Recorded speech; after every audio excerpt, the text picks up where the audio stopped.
It all started back when I was working for the man. I worked for 3 different Fortune 500 companies in human resources. A friend of mine had a barrel in his basement. He said, "Can you help me get this broken thing to the curb?" And I said, "Sure."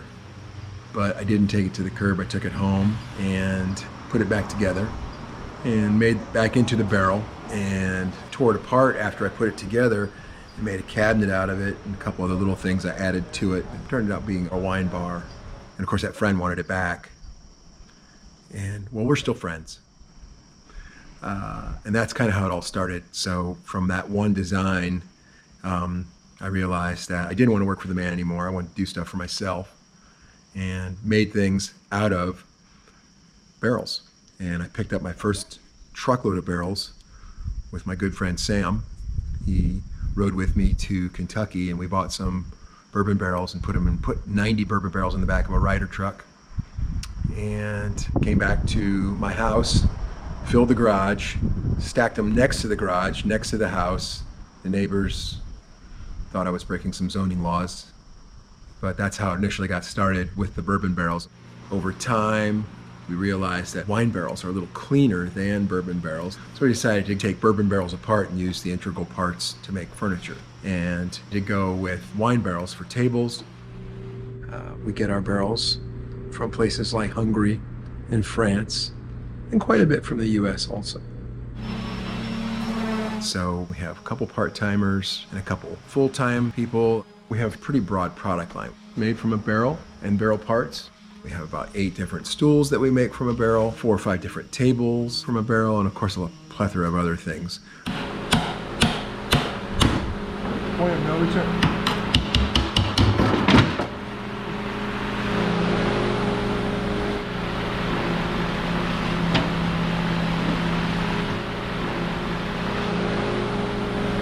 Whoa! Almost takes your breath away. It is white oak, naturally colored on the inside from the wine. The grape husk itself has a deep purple tannin color in it, and it stains the wood beautifully. Oh wow. So that's how you know there's still a little moisture in it.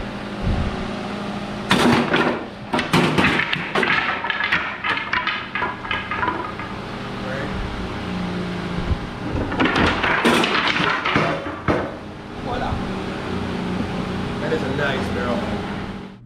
This crest is from the Trust cooperage in the country of Hungary.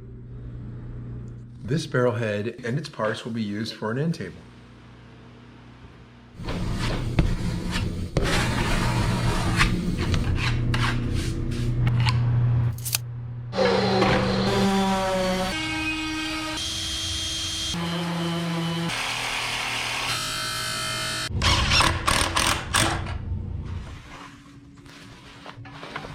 Front embellishment is wine barrel rings. And of course, these are the heads of the barrel.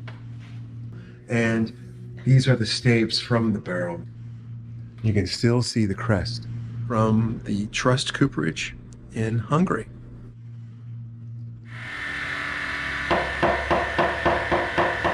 I rent this barn from my friend Dale. So Dale and I met at 7th grade football practice. Known him ever since then.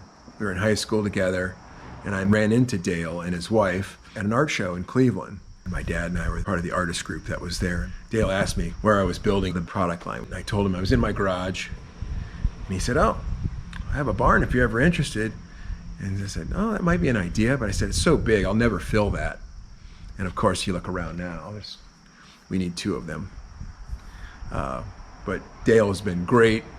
He's allowed me to add on kind of ad hoc from the beginning and embraces us.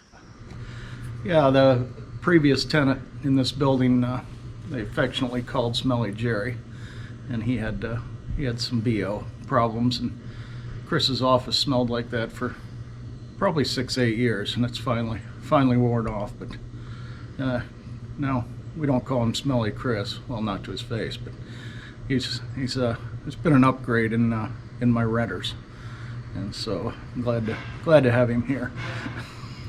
He calls me the slumlord, but he's rented for 10, 12 years from me, and it's been good. We help each other out. We still pick on each other like we did in junior high, but it's just like grumpy old men around here. We talk to each other, and been a very good working relationship with Chris, and hadn't seen him in 20 years, and I was glad to meet back up with him, and I hope it continues. I hope he has continuing success, so maybe I can sponge some money off of him when I go broke. But no, happy to have him. Does good work. All this stuff, it has like some meaning, has a purpose at some point. My friends affectionately call this area up here Pee-wee's Playhouse because look around. I mean, there's so much. Everything in here has had a former life. It was either given to me, or we peeled it off the curb, or something.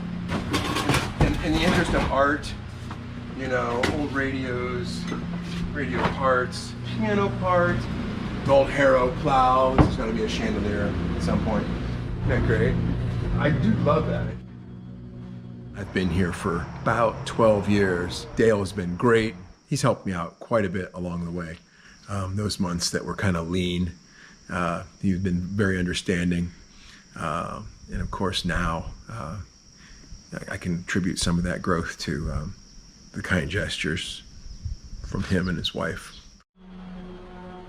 So my father joined soon after I got started on this with my friends. He was just about ready to retire, and one day he came over and said, "Do you need some help?" And I said, "Yeah." Well, he's been coming back ever since.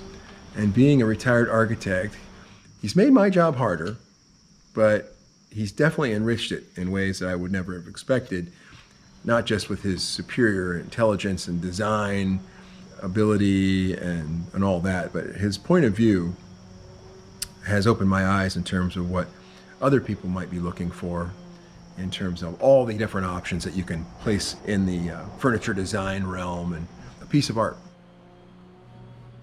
Well, I was an architect, and as I approached retirement, I was looking for something to do, and I figured, well, if I could help Chris out with just the physical part of it, but also my background in design to help him refine some of the designs that he initially came up with. And also, as we got into it, we found out more and more possibilities for the use of the barrel and its materials and so forth. And it was very, very encouraging to note that people in the furniture world accepted it.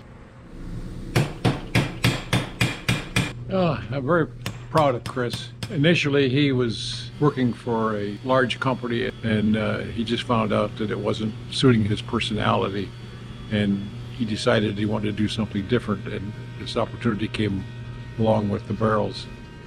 Initially, I was concerned, as a parent would be, by the fact that, he's giving up some security and whatever to try a venture on his own. And as it turned out, he exceeded his own ambition from the standpoint of that he was able to make a financial success out of it, and also a personal success from the standpoint he loves what he's doing. And I'm very proud of him and glad that he's been successful this far, and hopefully the company will continue to grow. Another thing that we do is reclaiming old pianos and turning them into other things just to keep the pianos out of the landfill. And one of the things we make is a credenza. We created the box for the credenza out of furniture-grade birch, and then we use the keys for the cabinet doors. We'll glue them together and make a panel made out of keys, and the foot pedals become the handles of the door. The pedals are made out of solid brass, and the keys are celluloid. Piano harps themselves, they are made of cast iron. They have a very heavy density to them. They're extremely hard to work with, and so cutting them is difficult. 9 times out of 10, they're gold leafed or painted gold.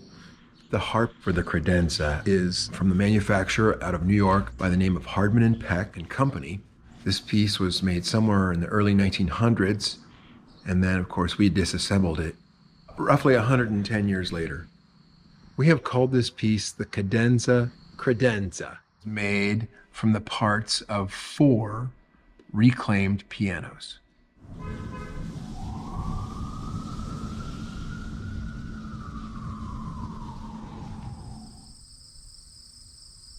So in addition to our manufacturing site, I have a place where I sell it, and that's in the heart of Amish community. This is the store in Berlin, Ohio. This is where we sell about 250 or so designs made from the oak barrel, this log cabin. And our customers come back and visit us again and again to see what we have new. Of course, Lauren at the shop is great. She's doing so good with our customers. He's very talented, yeah. Thanks, Lauren. He's very, very talented. That's awesome. Yeah. Okay, right there. These are barrel rings, specifically from a bourbon barrel. The bourbon barrel does not have galvanized rings. They're a steel ring that's not treated. They stretch more and they give more. And then we coat it with a polyurethane so that it keeps that oxidized look, a bronzish look, if you will. It holds that for a very long time. And then this is the armillary light. And it's made with some old plumbing material and some LED Edison bulbs, which is kind of nice for a foyer. Somehow it worked out for him. It looks good. Thank you so much. It looks better there. We are not Amish. I have a lot of Amish friends. And my friend Daniel comes in and sells soap and stuff for us too. So we stay clean. Right? My mother made it, and we use goat milk, and then we drop something in to make the smell out. And it's all homemade. That's great. This is my friend Mel. And Mel gives buggy rides here at the Oak Barrel Company. It's one of his depots, one of his stops, one of many here in Berlin. And Mel can give you a buggy ride, give you a little bit of a history of old Berlin. Yeah, I give tour rides out in the country, an hour ride or half an hour.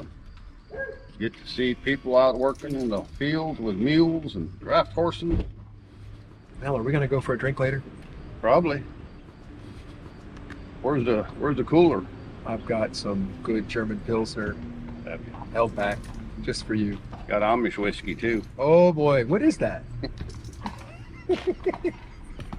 I got a still back in the Do you? woods. Oh, in the woods. I'm gonna party with this guy. Okay, we're going on a ride.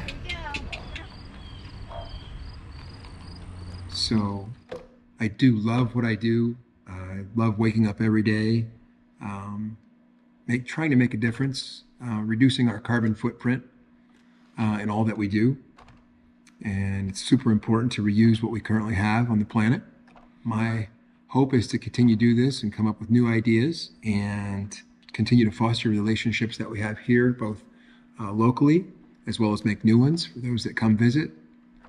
So we look forward to you coming to visit us here in our store in Berlin. It has been a good day here at the Oak Barrel Company. We love what we do. I just want to thank everybody who's shown an interest on our behalf. Ooh.